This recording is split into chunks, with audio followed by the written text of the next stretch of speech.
পরিবেশটা তৈরি করবে। তারা এই করতে আমাদেরকে জানার চেষ্টা করে।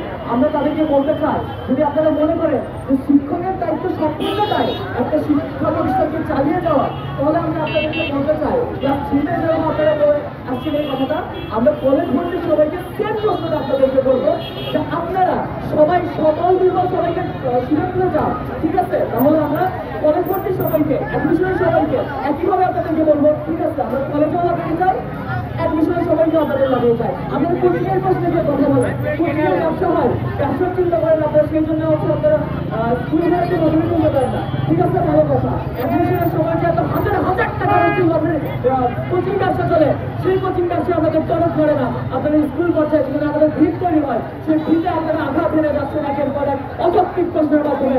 আমরা একবার সুষ্ঠুভাবে যৌক্তিক ডিসকাশন চাই প্রশাসনিক লেভেলে, এবং একটা সুষ্ঠু সমাধান চাই।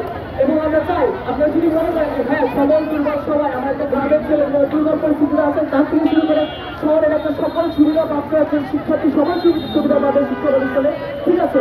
তাহলে আপনার প্রাইমারি থেকে শুরু করে, প্রাইমারি থেকে ব্যবস্থা করে সবাই ভালো প্রতিষ্ঠানে প্রাইমারি সেকশন থেকে সেই ভিত্তি তৈরি করার চেষ্টা করেন। আমরা চাই এটা একটা সুস্থ যৌক্তিক সমাধান আসবে আমাদের কাছে। অনেকে বলে থাকেন কোচিং বাণিজ্য বন্ধের জন্য এই ভর্তি পরীক্ষা তুলে দেওয়া হয়েছে। আমরা বলতে চাই বিগত ফ্যাসিস্ট আমলের ব্যর্থতার বলি কেন আমাদের বর্তমান প্রজন্মের শিক্ষার্থীরা হবে। আজকে আমরা বগুড়া জেলা স্কুলের সামনে দাঁড়িয়েছি। আগামী দিনগুলোতে বগুড়ার পাশাপাশি রংপুর জেলা স্কুল, ময়মনসিংহ জেলা স্কুল, কুমিল্লা জেলা স্কুল, পাবনা জেলা স্কুল, স্কুল কলেজের মতো সারা দেশের স্কুল কলেজ থেকে এই দাবি আদায় শুরু হবে। আপনাদের সবার আমরা সহযোগিতা কাম্য করছি। আমার একটা শেষ একটা বক্তব্য আছে, যেটা আমি এখন বলতে চাচ্ছি। আমি যখন স্কুলে যখন যখন আমার কিছু সন্তান বলে একজন আছেন, ছিল আমাদের স্কুলের সাবেক বড় ভাই জনাব তারেক রহমান। এই স্কুলে যখন আমরা ভর্তিতে কাজ করেছি, তখন আমাদের স্কুলে তিনি আমাদের জন্য ছাত্রদের গ্রহণ করার জন্য বিআরটিসি বাস আমাদেরকে দিয়েছিলেন। তো সেই হিসেবে আমি আমাদের এই দাবি তার কাছেও রাখতে চাচ্ছি। কিছুদিন আগে শিক্ষকদের দাবি মেনে নেওয়ার জন্য তিনি সবার সাথে একত্রতা প্রকাশ করেছিলেন। আমি চাই তার এই সাবেক স্কুল আজকে বিপদের মুখে, তার এই স্কুল ঐতিহ্য হারাতে চলছে। আমি তার পক্ষে এবং আমরা তার সবার একটা আস্থা রাখতে চাচ্ছি। আমাদের স্কুলের যে ঐতিহ্য ডিস্টিংশন, সেটাকে ফিরে দিতে আমাদের শেষ করছি।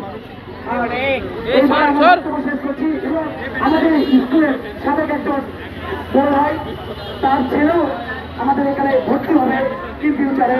তো তার একটা বক্তব্য রাখার জন্য আমি আবদার করছি।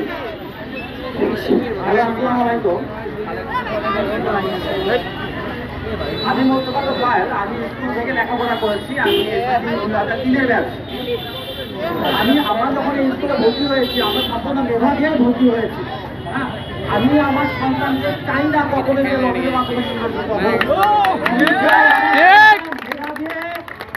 শুধু জেলা স্কুল না, যে কোনো স্কুলে যেখানেই চান্স পাক সেজন্য মেধালিয়া পাই। অর্থাৎ অত্যন্ত একটা বাজে একটা পদ্ধতি, যেখানে আমাদের বাচ্চাদেরকে সুন্দর শেখানো হচ্ছে যে এখানে মেধা নয়, তোমার ভাগ্য নির্ভর করতেছে, তাদের পরিশ্রম, তাদের স্বপ্ন কোনো কিছুই নাই। একটা কাগজে কিংবা একটা ডিগ্রি কখনো আমার সন্তানের ভবিষ্যৎ নির্ধারণ করতে পারে না।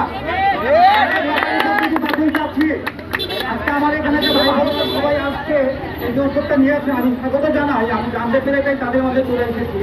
এবং আমার সন্তান ক্লাস 3-তে পড়ে, আমি বছর সেও ভর্তি করছি। আমি কখনোই চাই না, এই এরকম আমি কখনো খেয়াল দিই যে আমার সন্তান হবে না, কোথাও ভর্তি হবে রাখলে যাদের মধ্যে যে তার ভাগ্য নির্ধারণ করা আছে। ধন্যবাদ।